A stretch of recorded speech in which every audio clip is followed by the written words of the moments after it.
ناظرین، بڑھتے ہیں روایت کے اگلے حصے کی جانب۔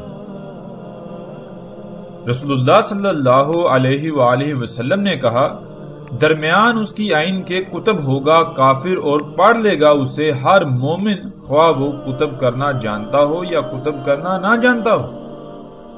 ناظرین، روایت کے اس حصے کو ہم اس وقت تک نہیں سمجھ سکتے جب تک کہ ہم اس میں استعمال ہونے والے الفاظ کو نہیں سمجھ لیتے۔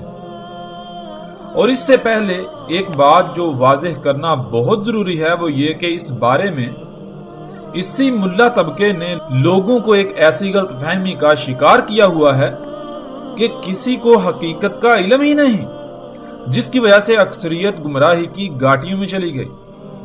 وہ بات غلط فہمی کم اور ایک عقیدے اور نظریے کی حیثیت زیادہ رکھتی ہے کہ دجال کی آنکھوں کے درمیان یعنی اس کے ماتھے پر کافر یا کفر یا پھر کاف فا را لکھا ہوگا اور اس کو تمام کے تمام مسلمان پڑھ لیں گے، خواہ وہ پڑھے لکھے ہوں یا پھر نہ ہوں۔ ناظرین، ان کے اسی عقیدے اور نظریے کی وجہ سے عام عوام فتنہ دجال سے بالکل بے فکر ہو گئی۔ اس کی وجہ یہی بنی کہ ان کے ذہنوں میں یہ بات ڈال دی گئی کہ تم تو مسلمان ہو اور دجال جب بھی آئے گا اس کے ماتھے پر کفر لکھا ہوا تم پڑھ لو گے، یوں تم پر دجال واضح ہوگا اور صرف کافر ہی نہیں پڑھ سکیں گے اور وہ اس کے فتنے کا شکار ہو جائیں گے۔ ناظرین، یہاں ایک اور بات بہت ضروری ہے، وہ یہ کہ ان کے نزدیک مسلمان کی تعریف کچھ یوں ہے کہ مسلمان وہ کہلاتا ہے جو دین اسلام کا ماننے والا ہو۔ اور دین اسلام کیا ہے؟ اس کی تعریف کچھ یوں ہے کہ جیسے دنیا میں باقی مذاہب موجود ہیں جنہیں آپ ہندوازم، ہندوتوا، بدھزم، پارسی، یہودی یا عیسائی وغیرہ کا نام دیتے ہیں یا ان ناموں سے جانتے ہیں، بالکل اسی طرح ایک دائرہ ہے، ایک گروہ ہے جس میں داخل ہونے کا ایک رستہ ہے جو کہ کلمے کا اقرار، اور باہر نکلنے کا کوئی رستہ نہیں۔ اس دائرے کا نام اسلام ہے۔ جو بھی اس دائرے میں داخل ہوگا وہ مسلمان ہے اور جو اس دائرے کے باہر ہے وہ کافر ہے۔ یوں جب دجال آئے گا تو اس کے ماتھے پر کافر لکھا ہوگا، وہ تمام کے تمام لوگ پڑھ لیں گے جو اس دائرے میں موجود ہوں گے، خواہ وہ پڑھے لکھے ہوں یا نہ ہوں، اور وہ تمام کے تمام انسان، وہ تمام کے تمام لوگ جو اس دائرے میں موجود نہیں ہیں، جو اس دائرے سے باہر ہیں، وہ تمام کے تمام کافر ہیں، اس لیے وہ نہیں پڑھ سکیں گے، اور پھر دجال کے فتنے کا شکار وہی لوگ ہوں گے۔ ناظرین، انتہائی دکھ اور افسوس اور اس سے بھی بڑھ کر پریشان کن بات یہ ہے کہ نہ صرف پوری دنیا میں اسلام کے بارے میں یہی نظریہ رکھا جاتا ہے، یہی تصور پایا جاتا ہے، بلکہ جو لوگ خود کو مسلمان کہلواتے ہیں وہ بھی اسی نظریے و تصور پر قائم ہیں۔ حالانکہ جیسے جیسے ہم آگے بڑھیں گے تو قرآن سے یہ بات بالکل کھل کر سامنے آئے گی کہ اللہ سبحانہ و تعالیٰ نے بہت سختی سے اس سے منع کیا تھا کہ جیسے یہود و نصارہ نے اسلام کو یہود اور عیسائیت کے نام پر دائروں میں بند کر دیا اور ان کے نزدیک وہی دائرہ اسلام اور اسی دائرے والے اللہ کے چہیتے اور باقی سارے انسان کافر و جہنمی ہیں، تم ایسا مت کرنا۔ لیکن خود کو مسلمان کہلوانے والوں نے بھی بالکل وہی کیا کہ باقی مذاہب کی طرح اسلام بھی ایک دائرے کا نام ہے، ایک دائرے کو اسلام قرار دیا، اسلام کا نام دے دیا۔ جو اس دائرے میں داخل ہوگا وہ دنیا اور آخرت میں اللہ کا چہیتا، اور باقی سب کے سب انسان جو اس دائرے سے باہر ہیں وہ بدترین کافر و مشرک اور جہنم میں جائیں گے۔ کسی کو یہ علم ہی نہیں کہ اسلام ہے کیا، لفظ اسلام کے معنی کیا ہیں اور مسلم کے معنی کیا ہیں۔ یہ تمام کے تمام الفاظ اشیاء کی پہچان کے لیے ان کے نام نہیں ہیں، بلکہ یہ تو اسماء ہیں، یعنی یہ تو صفات ہیں۔ اس میں کچھ شک نہیں، کوئی شک و شبہ نہیں کہ اللہ سبحانہ و تعالیٰ نے قرآن میں دو ٹوک الفاظ میں صراحت کے ساتھ یہ کہا کہ اللہ کے ہاں صرف ایک ہی دین قابل قبول ہے اور وہ ہے اسلام۔ اسلام کے علاوہ کوئی بھی دین اللہ کے ہاں قبول نہیں کیا جائے گا، قابل قبول نہیں ہے اس کے علاوہ۔ لیکن ناظرین اس کا ہرگز یہ مطلب نہیں ہے کہ اللہ کے نزدیک اسلام کا مطلب وہی ہے جسے آج پوری دنیا کے انسان اسلام قرار دینے پر بازد ہیں۔ بے شک پوری دنیا اسے اسلام قرار دے، پوری دنیا اسے اسلام سمجھتی ہو، لیکن اللہ انسانوں کی اکثریت کے نزدیک اسلام کے تصور کو تسلیم نہیں کرنے والا اور نہ ہی اس بنیاد پر فیصلہ سنانے والا ہے۔ چونکہ اکثریت کے نزدیک اسلام کا تصور یہ ہے تو یہی اسلام ہے؟ نہیں، بالکل نہیں، ایسا ہرگز نہیں ہوگا، ایسا ہرگز نہیں ہے۔ اللہ سبحانہ و تعالیٰ نے قرآن میں کہا کہ اللہ کے ہاں اسلام کے علاوہ کوئی دین قابل قبول نہیں، تو اللہ نے یہ بات بھی صراحت کے ساتھ واضح کر دی کہ اللہ کے ہاں اسلام ہے کیا۔ اسلام کہتے ہیں خود کو ہر لحاظ سے اس کا محتاج بنا دینا، جس کا محتاج بنانے سے زمین و آسمان اور خود انسان کے جسم میں قائم توازن برقرار رہے، اس کائنات میں ہر شے سلامت رہے، کسی کو کوئی نقصان نہ ہو، کوئی فساد نہ ہو، کسی قسم کی کوئی تکلیف نہ ہو، کسی کو کسی بھی تکلیف کا سامنا نہ کرنا پڑے، کسی مصیبت کا سامنا نہ کرنا پڑے، کسی قسم کی کوئی خرابی نہ ہو۔ اور اللہ سبحانہ و تعالیٰ نے قرآن میں یہ بھی بتا دیا کہ وہ کون ہے، کیا ہے، وہ کیا شے ہے جس کا تم نے خود کو محتاج بنانا ہے، کہ تم جب خود کو اس کا محتاج بناؤ گے، ہر لحاظ سے اس پر توکل کرو گے، اسی کا محتاج بناؤ گے، تو اس دنیا کی زمین و آسمان کی، اس کائنات کی ہر شے سلامت رہے گی تمہارے سمیت، دنیا میں بھی تم سلامت اور آخرت میں بھی سلامت رہو گے۔ وہ کیا ہے ناظرین؟ وہ فطرت ہے، جیسا کہ سکرین پر نظر آنے والی آپ آیت میں دیکھ سکتے ہیں۔ اللہ سبحانہ وتعالی اس آیت میں کہتے ہیں بس قائم ہو جا، یعنی دنیا ادھر کی ادھر ہو جائے، چاہے کچھ بھی ہو جائے، تو ڈٹ جا، اپنے رخ کو ہر طرف سے ہٹا کر، ہر طرف سے کٹ کر، بالکل ایسے جیسے کہ دنیا میں اور کچھ ہے ہی نہیں سوائے دین کے، اس طرح ہر طرف سے کٹ کر یک رخ ہو کر ڈٹ جا، قائم ہو جا دین کے لیے۔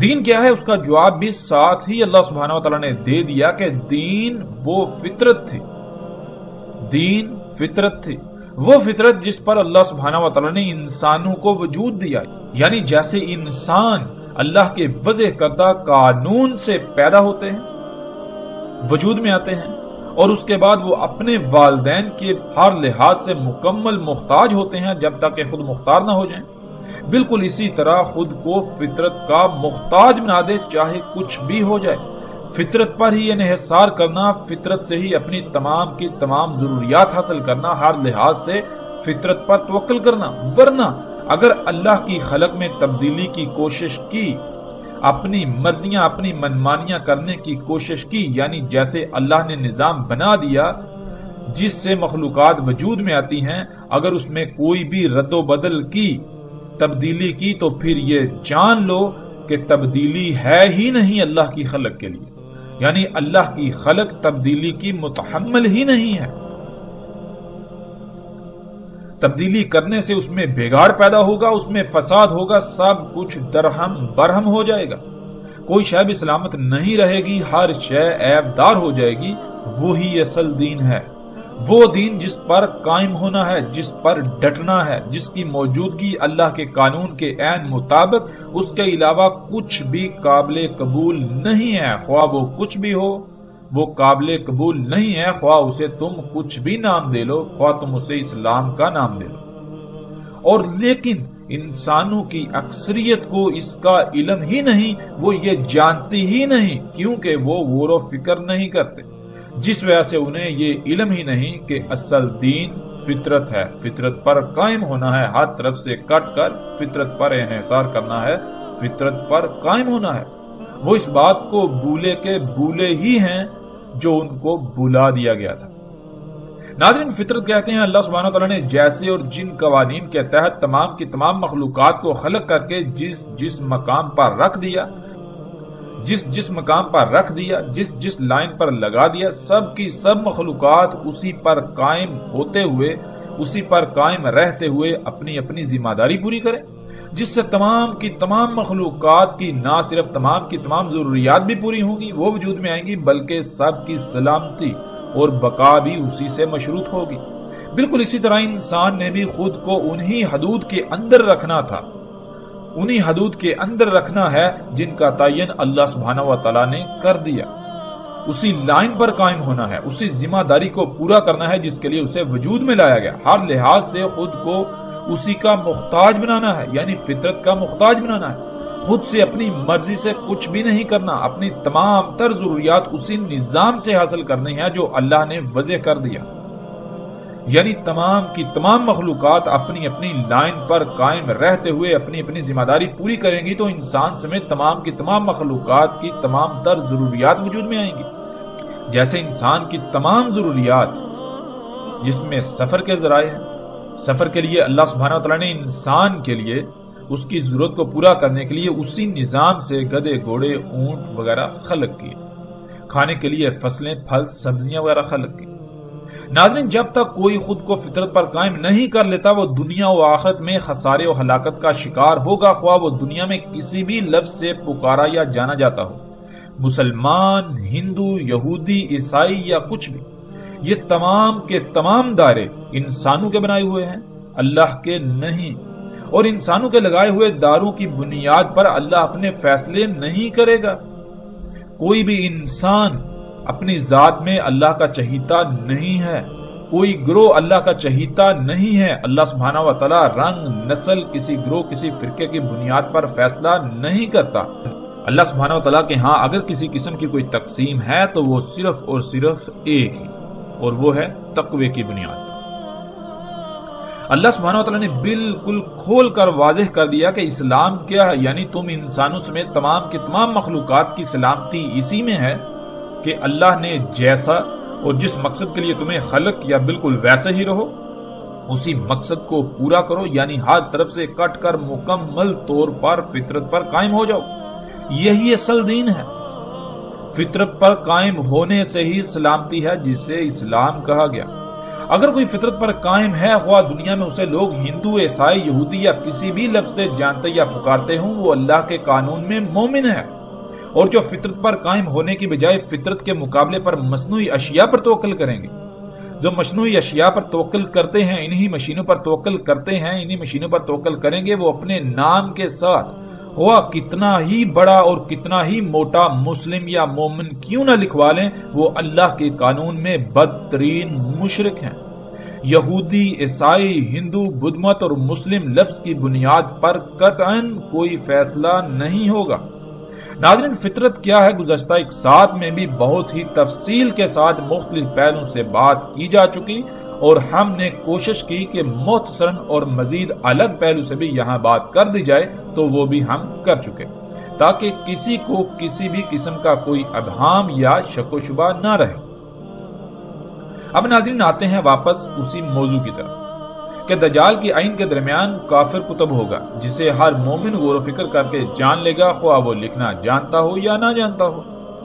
ناظرین، جو عقیدہ و نظریہ اس حوالے سے پوری دنیا میں پھیلا دیا گیا، لوگوں کے اذہان میں راسخ کر دیا گیا، کچھ وقت کے لیے اگر اسے صحیح مان بھی لیا جائے تو سوال یہ پیدا ہوتا ہے کہ اگر آپ چینی یا روسی زبان نہیں آتی، آپ چینی یا روسی زبان نہیں بول سکتے، اور کوئی آپ کے سامنے چینی یا روسی یا اس کے علاوہ ایسی زبان میں آپ کے سامنے کوئی لفظ لکھ کر لے آتا ہے جسے آپ نہیں سمجھ سکتے، جسے آپ نہیں جانتے، تو کیا آپ اس لفظ کو پڑھ پائیں گے؟ خواہ آپ کتنے ہی بڑے مومن کیوں نہ ہوں۔ اگر آپ کو چینی زبان نہیں آتی تو آپ کے سامنے چینی میں لکھا ہوا آپ کا اپنا نام تک نہیں پڑھ سکتے، تو پھر یہ کیسے ممکن ہے کہ کوئی شخص اپنے ماتھے پر کافر لکھ کر سامنے آ جائے، اور جو پڑھے لکھے نہیں محض مسلمان کہلوانے کی بنیاد پر وہ اسے پڑھ لیں گے، اور جو مسلمان کہلوانے والے نہیں، خواہ وہ کتنا ہی پڑھے لکھے کیوں نہ ہوں، وہ نہیں پڑھ پائیں گے؟ کیا آج دنیا میں بہت بڑی تعداد میں ایسے لوگ موجود نہیں جو مسلمان کے بجائے یہودی، عیسائی اور مختلف مذاہب کے کہلاتے ہیں، لیکن وہ عربی پر اس طرح عبور رکھتے ہیں کہ اس طرح کوئی عام مسلمان نہیں رکھتا، جن کو علم ہے اس لفظ کافر یا کفر کا؟ ناظرین، کسی بھی طرح اور کسی بھی لحاظ سے اس بات میں ایک رائے برابر بھی صداقت نہیں ہے جو آج تک پھیلا دی گئی اور لوگوں کے اذہان میں راسخ کر دی گئی۔ ہم اس وقت تک حق کو نہیں جان سکتے جب تک کہ ہم اپنی خواہشات کو ترک کر کے خالص اللہ کی غلامی اختیار نہ کریں۔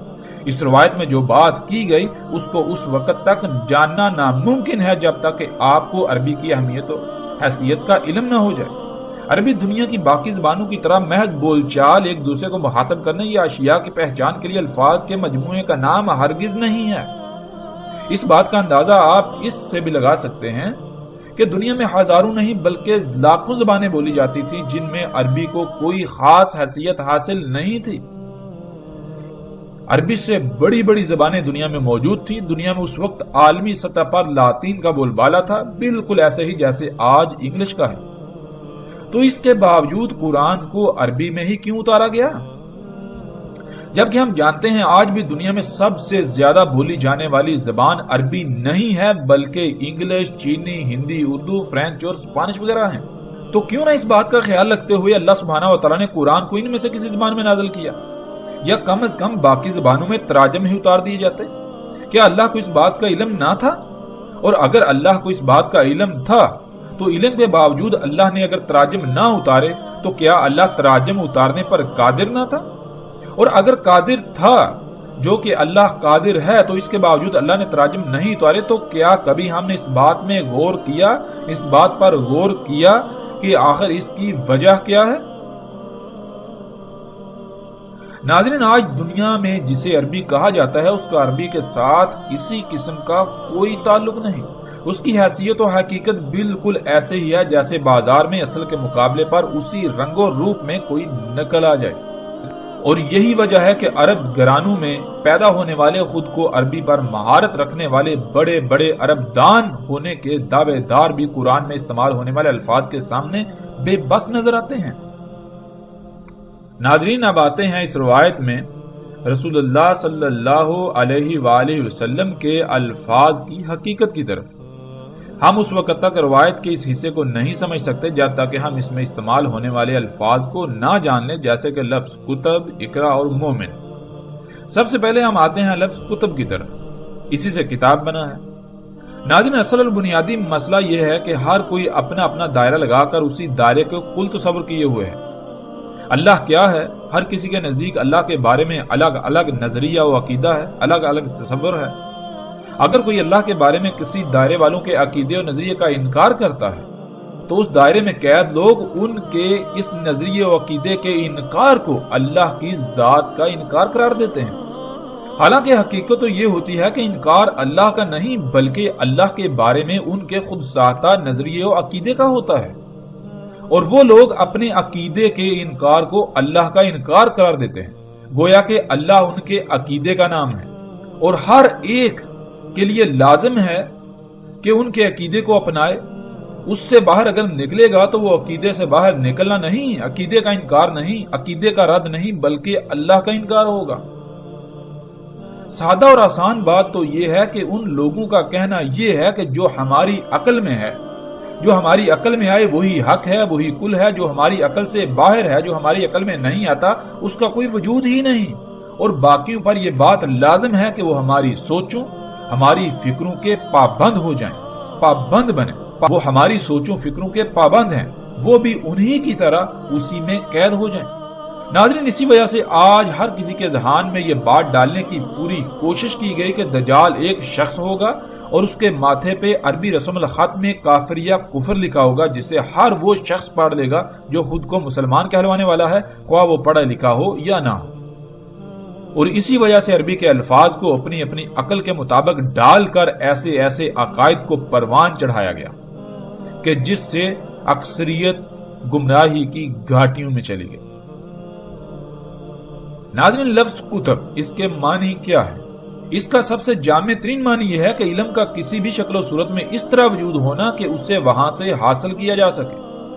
مثلا جب آپ کسی شے کو دیکھتے ہیں تو اس میں غور و فکر کرنے سے آپ کے پاس علم آتا ہے۔ وہ علم آپ کے پاس آنے سے پہلے جس صورت میں موجود تھا وہ حالت، وہ صورت کتب ہونا کہلاتی ہے، کتب کہلاتی ہے۔ اور جہاں یا جس میں وہ علم تھا، علم کتب تھا، یعنی اس صورت میں موجود تھا، وہ شے کتاب کہلاتی ہے۔ ایسے ہی ناظرین، آپ دیکھتے ہیں کہ ایک مشین آپ کے سامنے موجود ہے، وہ مشین نہ صرف ایک وجود ہے، ایک خلق ہے، بلکہ وہ ایسا علم بھی ہے جو کہ کتب ہے۔ اب اگر آپ اس مشین میں غور کریں گے یعنی اس کی گہرائیوں میں جائیں گے تو جو علم اس میں کتب ہے وہ آپ کو حاصل ہو جائے گا۔ اس طرح ناظرین ایک اور مثال لے لیتے ہیں۔ ذرا تصور کریں آپ نے ایک بڑا سا گھر خریدا جو کہ خالی ہے، بالکل خالی۔ آپ گھر کا سامان لے کر آئے تو سوال یہ پیدا ہوتا ہے کہ آپ نے اس کے بعد کیا کرنا ہے۔ اگر آپ سے یہ سوال پوچھا جائے کہ اب آپ کیا کریں گے تو جواب یہ ملے گا کہ گھر میں سامان جوڑنا ہے۔ اور اگر پھر یہ سوال کیا جائے کہ آپ کو کیسے علم ہوا کہ سامان جوڑنا ہے تو پھر جواب آئے گا کہ ظاہر ہے جب گھر نیا خریدا ہے تو رہنے کے لیے خریدا ہے، اور اس وقت تک کیسے گھر میں رہ سکتے ہیں جب تک کہ گھر میں سامان ہی نہ ہو۔ سامان لائے ہیں تو ظاہر ہے اس وقت سامان کو ہی جوڑا جائے گا۔ ناظرین یہ علم آپ سے پہلے کہاں تھا، ذرا غور کریں کہ اس وقت گھر میں سامان جوڑا جائے گا۔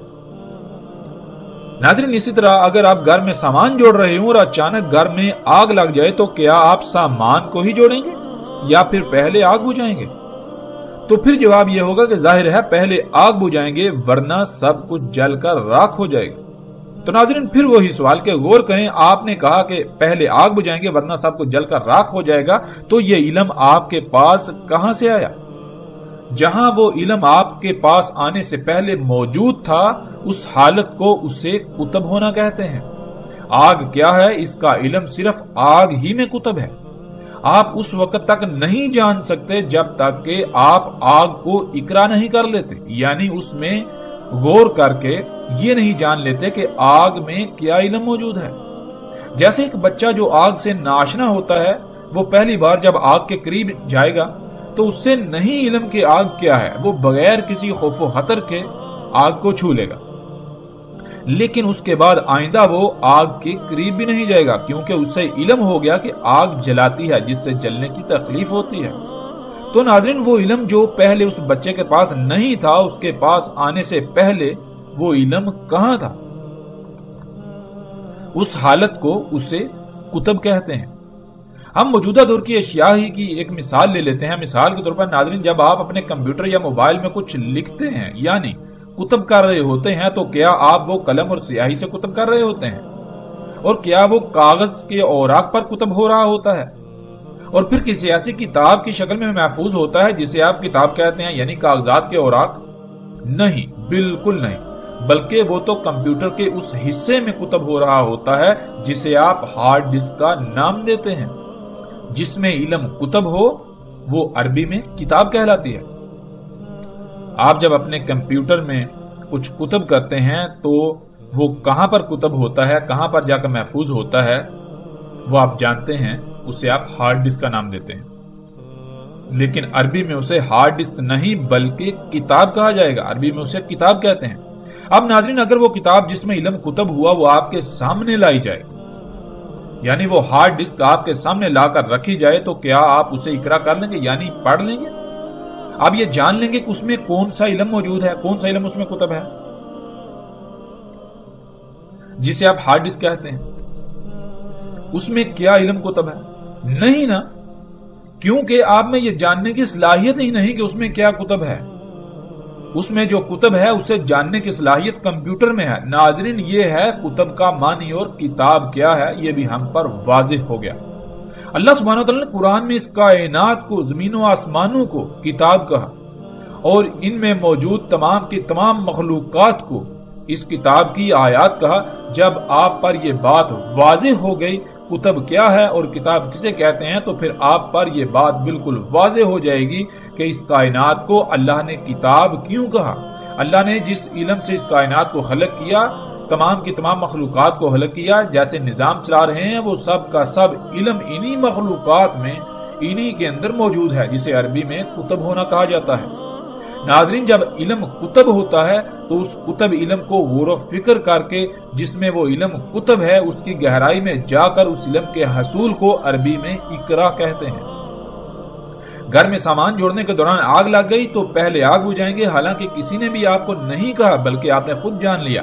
جس طرح جان لیا اسے عربی میں اقرا کہتے ہیں، یعنی آپ نے آگ کو دیکھا، آپ کو علم ہے کہ آگ اگر نہ بجھائی گئی تو یہ سب کچھ جلا کر راکھ کر دے گی، یہ ہے یقرا یا اقرا۔ ناظرین اب آتے ہیں لفظ مومن کی طرف۔ قرآن میں متعدد آیات میں نہ صرف لفظ مومن دیکھا ہوگا آپ نے، بلکہ ایک اور لفظ آمنو بھی دیکھا اور پڑھا۔ آمنو کہتے ہیں کہ جب آپ کو کوئی بات کہی جائے، کوئی حکم دیا جائے یا کچھ بھی کہا جائے تو اس کی بات کو تسلیم کر لینا، یعنی اس بات کو مان لینا۔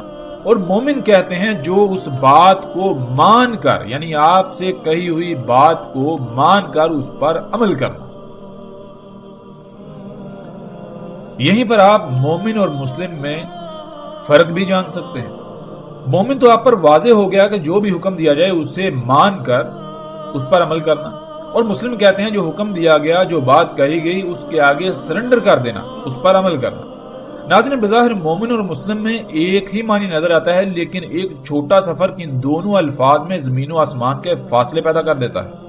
آپ کو نہیں علم کہ کون سا شخص ہے جو خود دل سے بات کو تسلیم کر کے عمل کر رہا ہے، یا پھر کون ہے جو کسی مجبوری، کسی دباؤ، کسی لالچ، کسی خوف یا ڈر کے تحت سرنڈر کیے ہوئے ہے، مجبوراً بات مان کر عمل کر رہا ہے۔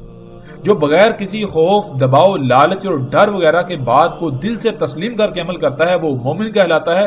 چونکہ یہ اندرونی کیفیت ہے تو انسان یہ فیصلہ نہیں کر سکتا کہ کون دل سے تسلیم کر کے عمل کر رہا ہے اور کون مجبوراً تسلیم کر کے عمل کر رہا ہے۔ جب تک کہ راسخ علم نہ آ جائے تو تب تک وہ مسلم ہی ہیں، یعنی سرنڈر کیے ہوئے ہیں، بات کو مان کر عمل کر رہے ہیں۔ کسی نے دل سے تسلیم کیا یا مجبوراً، یہ فیصلہ انسان کا نہیں بلکہ اس کا فیصلہ اللہ کرے گا۔ انسان ظاہر کا مکلف ہے تو ظاہر کی بنیاد پر فیصلہ کرنے کی صلاحیت رکھتا ہے، نہ کہ جس کا وہ مکلف ہی نہیں، جو اس کی پہنچ سے باہر ہے، اس پر وہ فیصلہ کرنے کی صلاحیت رکھتا ہو۔ ناظرین دجال کی آئین کے درمیان کتب ہوگا کفر، ہر مومن پہچان لے گا اسے۔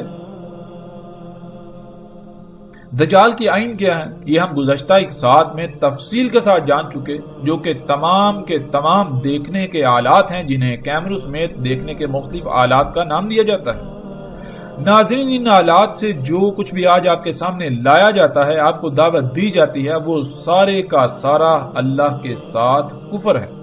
کفر کہتے ہیں انکار کرنے کو۔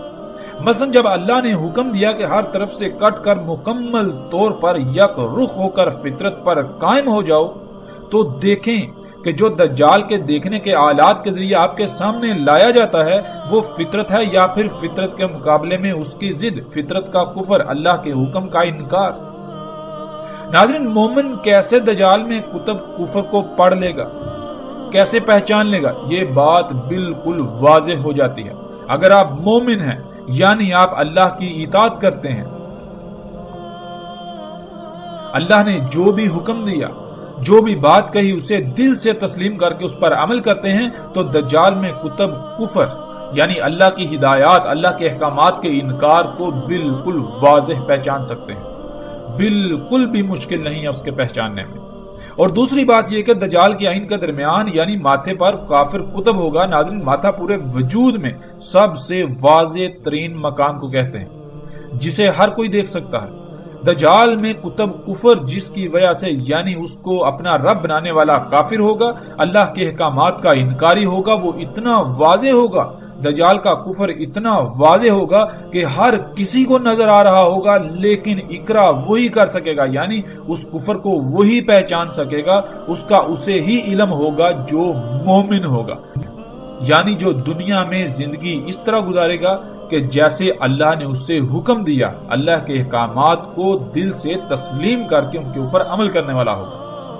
آج دجال میں کتب کفر اتنا واضح ہے کہ جیسے جسم میں سب سے واضح ترین مقام ماتھا ہوتا ہے، کہ جسم کے کسی اور حصے پر کچھ لکھا ہو تو سب کو نظر نہیں آ سکتا، مگر ماتھے پر کچھ بھی لکھا ہو یا کوئی نشان لگا ہو تو ہر کسی کو نظر آ رہا ہوگا۔ بالکل اسی طرح دجال میں کتب کفر بھی اتنا ہی واضح ہے۔ اللہ نے اپنے رزق سے حلال طیب کا حکم دیا، مگر آج اللہ کے اس حکم کا انکار عملاً ہر طرف واضح نظر آ رہا ہے۔ اللہ کے مقابلے پر انہی مشینوں، انہی ایجادات سے وجود میں آنے والا غیر اللہ کا رزق، جو کہ نہ صرف اللہ کے علاوہ اوروں کا ہے بلکہ حرام ہے، خبیث ہے، جو دڑا دڑ کھایا جا رہا ہے، جس کی ہر طرف برمار ہے، ہر طرف وہی نظر آ رہا ہے۔ یعنی آج جو کچھ بھی آپ کو ہر طرف نظر آتا ہے وہ کھانے پینے کی اشیاء ہوں یا کسی بھی قسم کے استعمال کی اشیاء، آپ کی ضروریات کا سامان، کیا وہ فطرت ہے یا پھر اس کے مقابلے پر اس کی نقل؟ اللہ نے تو حکم دیا کہ فطرت پر قائم ہو جاؤ، اسی کو دین اسلام کہا، تو کیا آج اسلام کے دعوے داروں میں سے کوئی ہے جو یہ دعویٰ کر سکے کہ وہ فطرت پر قائم ہے؟ جب کوئی بھی فطرت پر قائم نہیں تو یہ دین اسلام ہرگز نہیں، یہ وہ دین نہیں ہے جس کو اللہ سبحانہ و تعالیٰ نے اسلام کہا، جو اللہ کے ہاں قابل قبول ہے، جس کے علاوہ دوسرا کوئی دین قابل قبول نہیں ہوگا۔ اللہ کے ہاں دین اسلام ہر طرف سے کٹ کر یک رخ ہو کر فطرت پر قائم ہونا ہے، اور آپ اس کے برعکس جسے جی چاہے اسلام کا نہ دیں، وہ آپ صرف اور صرف خود کو دھوکہ دینے کے علاوہ اور کچھ نہیں کر رہے۔ ناظرین، اس بات کو تسلیم کرنا اتنا آسان تو نہیں ہے، کیونکہ خود کو غلط کہنا اور آج تک جو کرتے رہے اس سب کو غلط کہنا ظاہر ہے اتنا آسان نہیں، لیکن مشکل بھی نہیں ہے اگر اللہ کی غلامی کرنا مقصود ہو۔ اگر خود کو بڑا بنائیں گے، تکبر کریں گے، تو ابلیس کا واقعہ قرآن میں مذکور ہے جو آپ کئی بار پڑھ چکے ہیں۔ جب اس پر اس کا غلط ہونا واضح کیا گیا تو بجائے اس کے کہ وہ اپنی غلطی مان کر اپنی اصلاح کرتا اور فلاح پا جاتا، فلاح کا سودا کرتا، بلکہ وہ اکڑ گیا کہ اس نے جو پہلے کیا وہ کیوں غلط ہو سکتا ہے؟ نہیں، بالکل نہیں، بلکہ وہ بالکل صحیح تھا۔ اور پھر اس کا انجام کیا ہوا؟ اس کا انجام کسی سے بھی پوشیدہ نہیں ہے۔ ناظرین، کیا دجال میں کفر ہر طرف کھلم کھلا واضح نہیں ہے؟ بالکل واضح ہے۔ اللہ نے فطرت پر قائم ہونے کا حکم دیا تو اللہ کے اس حکم کا کفر آپ کو ہر طرف نظر آئے گا۔ آپ نے پیاس بجھانی ہے تو اللہ کے حکم کا انکار فطرت کی بجائے اس کی ضد طرح طرح کے خبیث حرام مشروبات کھانا ہے تو اللہ کے حکم کا کفر طرح طرح کی مصنوعی اور فطرت میں مداخلت کر کے، اللہ کی مخلوقات میں مداخلت کر کے، چھیڑ چھاڑ کر کے، ان میں ملاوٹ کر کے خبیث حرام خوراکیں۔ ناظرین، سواری کے ذرائع جو آپ استعمال کرتے ہیں، کیا وہ اللہ کے حکم کے عین مطابق فطرتی ذرائع ہیں جن کا اللہ نے قرآن میں ذکر کیا؟ گدے، گھوڑے، اونٹ، خچر، یا پھر فطرت کی ضد مصنوعی ذرائع؟ آپ کی جتنی بھی ضروریات ہیں کوئی ایک بھی شے ایسی نہیں کہ جو فطرت ہو، بالکل سب کا سب مصنوعی، فطرت کی ضد، فطرت میں مداخلت کر کے تبدیل شدہ۔ اپنے کچن میں موجود ایک ایک شے کو دیکھیں، اپنے گھر کی تمام اشیاء کو دیکھیں، اپنے گھر کے در و دیوار کو دیکھیں، ان پر موجود رنگ، کیا وہ فطرت ہے؟ ناظرین، ذرا غور تو کریں۔ انسانوں کی ایک بہت بڑی تعداد کے نزدیک میں ایک پاگل سے بڑھ کر کوئی حیثیت نہیں رکھتا ہوں گا، کیونکہ اس پیغام کو سننے اور دیکھنے والوں کی اکثریت دل میں اور اپنے ساتھ بیٹھے دوستوں، بہن بھائیوں، رشتہ داروں اور ایک دوسرے سے یہی کہہ رہے ہیں کہ یہ شخص پاگل ہے، اور طرح طرح کی گالیوں اور حقیر ترین الفاظ و القابات سے نواز رہے ہوں گے، اور اس کے علاوہ ہر طرح کا رد عمل سامنے آئے گا جس کا وہ اظہار کرنے پر قادر ہیں، جس کا وہ اظہار کرنے پر مجبور ہیں۔ لیکن ایسے تمام کے تمام انسانوں کے لیے میں صرف اتنا ہی کہوں گا کہ طوفان کو دیکھ کر ریت میں سر دنسا لینے سے طوفان ٹل نہیں جاتا۔ آپ کے اس رد عمل سے حق پر کوئی آنچ نہیں آنے والی۔ آج ان باتوں کا انکار کرنا، ان سے منہ موڑنا بہت آسان ہے، کیونکہ دنیا کی رنگینیاں جو سامنے ہیں، مگر یہ رنگینیاں ایسا دجل ہیں، ایسا دھوکہ ہیں جس کا آپ تصور بھی نہیں کر سکتے۔ ان رنگینیوں کی آڑ میں ایک ایسا عذاب آپ کے سر پر آ چکا ہے کہ وقت کے فیصلہ سنانے کی دیر ہے، اور وقت بھی اپنا فیصلہ سنانے کو ہے۔ وقت اپنا فیصلہ سنانے کو بے چین ہے، اور یہ بھی جان لیجئے کہ جب وقت اپنا فیصلہ سناتا ہے تو وقت کا فیصلہ ماننا مجبوری بن جاتا ہے، اس کا انکار کوئی بھی نہیں کر سکتا۔ ناظرین، واپس موضوع کی طرف پلٹتے ہوئے ہم آگے بڑھتے ہیں۔ رسول اللہ صلی اللہ علیہ وآلہ وسلم نے کہا، کس طرح ہوگا تمہارے ساتھ، کیا حالت ہوگی تمہاری جب تمہیں آزمائش میں ڈالا جائے گا ایک ایسے عبد یعنی اللہ کے غلام سے جس میں پھیلاؤ ہے، یعنی پھیلا ہوا ہے۔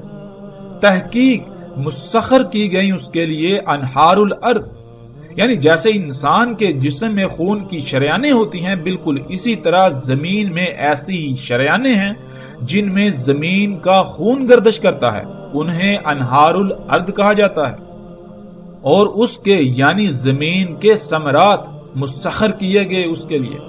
پس جس نے اس کی اتباع کی یعنی اس کے پیچھے پڑا، اس کو کھایا اور اس کا کفر کیا، یعنی اللہ نے جس مقصد کے لیے اپنے اس عبد کو خلق کیا، اسے جس مقام پر رکھا، جس لائن پر لگا دیا تاکہ اس مقام پر رہتے ہوئے اپنی ذمہ داری کو پورا کرے، جس سے زمین کا توازن برقرار رہے گا، زمین میں فساد نہیں ہوگا، زمین فساد سے پاک رہے گی، ہر شے ٹھیک رہے گی، اللہ کا قائم کردہ توازن برقرار رہے گا، اس بات کا انکار ہوگا۔ اس کے پیچھے پڑنا اور اس کا کھانا، اس کا اپنی مرضی کے مطابق استعمال کرنا، اور جو اس کے پیچھے نہ پڑا اسے نہ کھایا اور اس کا عذاب ہوگا، یعنی جو اس کے پیچھے نہیں پڑے گا، اسے اختیار نہیں کرے گا، اسے نہیں کھائے گا، تو گویا کہ وہ اس کے لیے اس کی سزا ہوگی۔ کیوں؟ اس لیے کہ پوری دنیا میں اس وقت حالت ہی ایسی ہوگی، وہ اتنی بڑی اتنی سخت آزمائش ہوگی کہ اس کے بغیر، اس کے پیچھے پڑے بغیر، اس سے بنی ہوئی اشیاء سے کھائے بغیر دنیا میں زندہ رہنا انتہائی مشکل ہوگا، بہت بڑی ایک عظیم آزمائش ہوگی۔ اس میں کچھ شک نہیں، اللہ جو ان سب سے اوپر ہے، اس یوم یعنی اس مدت میں اس کے ساتھ اس سے مومنین کی حفاظت کرے گا جس کے ساتھ ملائکہ کی حفاظت کرتا ہے تسبیح سے، یعنی جیسے ہی ملائکہ کو کوئی حکم دیا جاتا ہے تو وہ فوراً اسی وقت ویسے ہی عمل کرتے ہیں جیسے کرنے کا ان کو حکم دیا گیا۔ تو اس یوم جو انسان ایمان لانے کے بعد یعنی اللہ کے احکامات کو تسلیم کرتے ہوئے ان پر عمل کریں گے، بالکل اسی طرح جیسے ملائکہ کرتے ہیں، وہ اس سے محفوظ ہو جائیں گے۔ اس میں کچھ شک نہیں، درمیان اس کی عین کے یعنی ماتھے پر کافر، یعنی کفر اتنا واضح ہوگا جیسے انسانی جسم میں آنکھوں کے درمیان کا حصہ ماتھا واضح ہوتا ہے، پہچان لیں گے اسے تمام مومن، خواہ وہ کتب کرنا جاننے والے ہوں یا پھر کتب کرنا نہ جاننے والے۔ ناظرین، آج ہم غور و فکر کریں اور دیکھیں کہ وہ کون سا اللہ کا عبد ہے، اللہ کا غلام ہے، جس میں نہ صرف پھیلاؤ ہے، وہ پھیلا ہوا ہے، بلکہ اس سے زمین کی نہریں یعنی زمین کی شریانیں مسخر کی گئیں، پھر اسی سے زمین اپنے ثمرات نکالتی ہے، اپنے پھل نکالتی ہے، سبزیاں نکالتی ہے، فصلیں نکالتی ہے۔ یہ جو زمین کے اوپر حیات نظر آتی ہے، طرح طرح کا سبزہ نظر آتا ہے، ہمیں درخت پھل پھول نظر آتے ہیں، یہ سب کچھ اسی سے نکالتی ہے۔ ناظرین، گزشتہ ایک ساتھ میں پیچھے تفصیل کے ساتھ یہ بات گزر چکا کہ خام تیل، اللہ کا وہ عبد، اللہ کا غلام، جیسا کہ قرآن میں اللہ سبحانہ وتعالی نے اس کائنات کی تمام مخلوقات کو اپنے عباد کہا، اپنے غلام کہا۔ اس کائنات کی تمام مخلوقات اللہ کی عبد ہیں سوائے نافرمان یعنی سرکش جنوں انسانوں کے۔ تو وہ اللہ کا عبد زمین کے اندر جسے آج ہم خام تیل کہتے ہیں، اسی سے زمین کی شریانیں، ارض کی شریانیں مسخر ہیں۔ جیسے ناظرین غور کریں کہ انسان کے جسم میں جو اس کی شریانیں ہیں، جو نالیاں ہیں، پائپ لائنیں ہیں، کس کی ان تک پہنچ ہے، کس کے لیے ان پائپ لائنوں کو مسخر کیا گیا، یعنی وہ کون سی مخلوق ہے، وہ کون سی شے ہے جو ان پائپ لائنوں میں جاتی ہے، جس کی وہاں تک رسائی ہے، وہ خون ہے۔ خون ان پائپ لائنوں میں دوڑتا ہے، خون کے لیے ان انہار کو مسخر کیا گیا۔ انسان کے جسم میں جو شریانیں ہیں وہ خون کے لیے مسخر کی گئیں۔ تو بالکل اسی طرح ناظرین جو زمین کی شریانیں ہیں، بالکل اسی طرح جیسے انسان کے جسم میں شریانیں ہیں، نالیاں ہیں، بالکل اسی طرح جو زمین کے اندر پائپ لائنیں ہیں، زمین کی شریانیں ہیں، وہ کس کے لیے مسخر کی گئیں؟ وہ کون سی شے ہے، وہ کون سا اللہ کا عبد ہے کہ جس کی ان تک رسائی ہے، ان تک پہنچ ہے؟ وہ خام تیل ہے، وہ بالکل اسی طرح جیسے آپ کے جسم میں آپ کا خون ہے، بالکل اسی طرح زمین میں زمین کا خون۔ پھر ناظرین غور کریں کہ وہ کون سی شے ہے جس سے زمین اپنے پھل پھول نکالتی ہے۔ زمین اپنی نباتات نکالتی ہے، زمین کے اوپر جو آپ سبزہ دیکھتے ہیں، جو حیات دیکھتے ہیں، وہ اپنے اندر سے باہر نکالتی ہے۔ وہ کون سی شے ہے؟ وہ یہی خام تیل۔ ناظرین کبھی آپ نے غور کیا کہ آپ کے جسم پر بال جو کہ نائلون ہیں، آپ کے جسم پر ناخن جو کہ پلاسٹک ہے، آپ کے جسم میں ہڈیاں، آپ کے دانت، یہ سب کچھ کہاں سے آ گیا؟ کیا کبھی آپ نے غور و فکر کیا؟ یہ سب کچھ جو آپ کھاتے ہیں اس سے بنا، اور جو آپ کھاتے ہیں وہ کہاں سے آیا؟ وہ سب کا سب زمین نے اگایا، زمین نے نکالا۔ اس کا مطلب کہ آپ کے جسم میں جو تیل ہے، جو چربی ہے، جو نائلون ہے، جو پلاسٹک ہے، جو لوہا ہے، جو تانبا ہے، اس طرح جتنے بھی زمین کے عناصر ہیں، جتنے بھی عناصر ہیں، وہ سارے کے سارے زمین کے اندر سے باہر نکلے، اور وہ اللہ نے زمین کے اندر ذخیرہ کیے ہوئے ہیں، زمین کے اندر رکھے ہوئے ہیں، جو زمین کے انگ انگ میں، اس کی شریانوں میں دوڑتے ہیں۔ جیسے انسان کے جسم میں اس کی شریانوں میں خون دوڑتا ہے، اسی سے زمین اپنے خزانے باہر نکالتی ہے، اپنی یہ جو نباتات ہیں یہ باہر نکالتی ہے۔ وہ کیا ہے؟ وہ خام تیل ہے۔ اور ناظرین اسی خام تیل کو انسان نے براہ راست جب نکالا، اسی خام تیل سے سب کا سب وجود میں آ رہا ہے، اسی خام تیل سے رنگ وجود میں آتے ہیں، اسی خام تیل سے مختلف تیل اور ایندھن وجود میں آتے ہیں، اسی خام تیل سے آگ و بارود بن رہا ہے، اسی خام تیل سے پلاسٹک، نائلون، اسی خام تیل سے کپڑا، اسی خام تیل سے آپ سکرین پر دیکھ سکتے ہیں اس وقت دنیا میں شاید ہی کوئی ایسی شے ہو جس میں اس خام تیل کا کوئی کردار نہ ہو۔ اس وقت شاید ہی کوئی ایسی شے ہو کہ جو خام تیل کے بغیر انسان اسے وجود میں لا سکے۔ تو ناظرین آگے رسول اللہ صلی اللہ علیہ وآلہ وسلم نے کہا کہ جو اس کے پیچھے پڑا، جس نے اس سے کھایا، بس اس نے اس کا کفر کیا، اللہ کے عبد کا کفر کیا۔ اللہ سبحانہ و تعالیٰ نے اس کائنات کو کیسے خلق کیا؟ اس کائنات میں تمام کی تمام مخلوقات وہ بالکل ایسے ہیں جیسے ہمارے جسم میں مختلف اعضاء ہیں۔ جب ہر عضو اپنے اپنے مقام پر رہتے ہوئے اپنی اپنی ذمہ داری پوری کرے گا تو جسم میں توازن برقرار رہے گا، ورنہ اگر کوئی ایک عضو بھی اپنی ذمہ داری ترک کرتا ہے یا اس کو اس کے مقام سے ہٹا دیا جائے تو جسم میں قائم توازن بگڑ جائے گا، جسے آپ بیماریوں کا نام دیتے ہیں۔ اس بگاڑ کو ختم نہ کیا جائے، دور نہ کیا جائے تو پھر جسم تباہی سے دوچار ہوگا، اپنی اجل سے دوچار ہوگا، جسے آپ موت کہتے ہیں۔ بالکل اسی طرح اس کائنات میں جتنی بھی مخلوقات ہیں وہ بالکل ایسے ہیں جیسے ایک وجود میں مختلف اعضاء ہوتے ہیں۔ وہ تمام کی تمام مخلوقات جب تک اپنے اپنے مقام پر رہتے ہوئے اپنی اپنی ذمہ داری پوری کریں گی تب تک اس کائنات کا توازن برقرار رہے گا۔ اگر کوئی ایک شے بھی اپنے مقام سے ہٹتی ہے، اپنی ذمہ داری کو پورا نہیں کرتی، تو زمین و آسمان میں، اس کائنات میں فساد ہو جائے گا، سب کچھ درہم برہم ہو جائے گا۔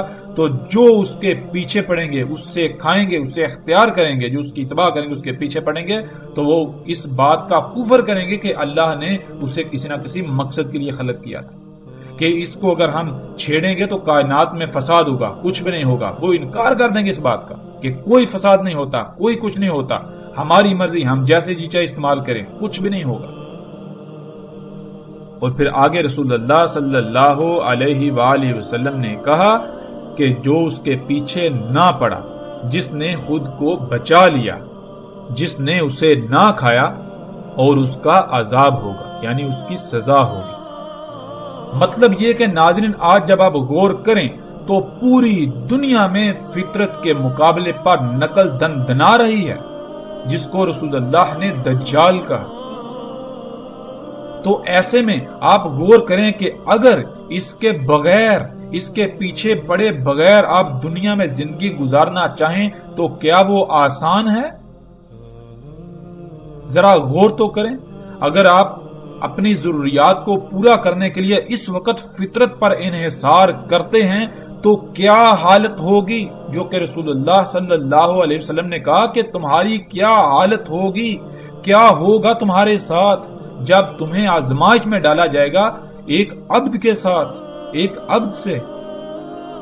تو ناظرین، آج ہم اللہ کے اس کو غلام کو اگر اس کے پیچھے نہ پڑیں، اگر اس سے بننے والی اشیاء سے اپنی ضروریات پوری نہ کریں تو غور کریں ہماری حالت کیا ہوگی۔ جو آپ بار بار کہتے ہیں کہ اگر ہم یہ سب چھوڑ دیں تو کہاں جائیں، کیا کریں، تو جان لیں رسول اللہ صلی اللہ علیہ وآلہ وسلم نے یہی تو کہا تھا کہ تمہاری اس وقت کیا حالت ہوگی جب تمہیں اس کے ساتھ آزمائش میں ڈالا جائے گا۔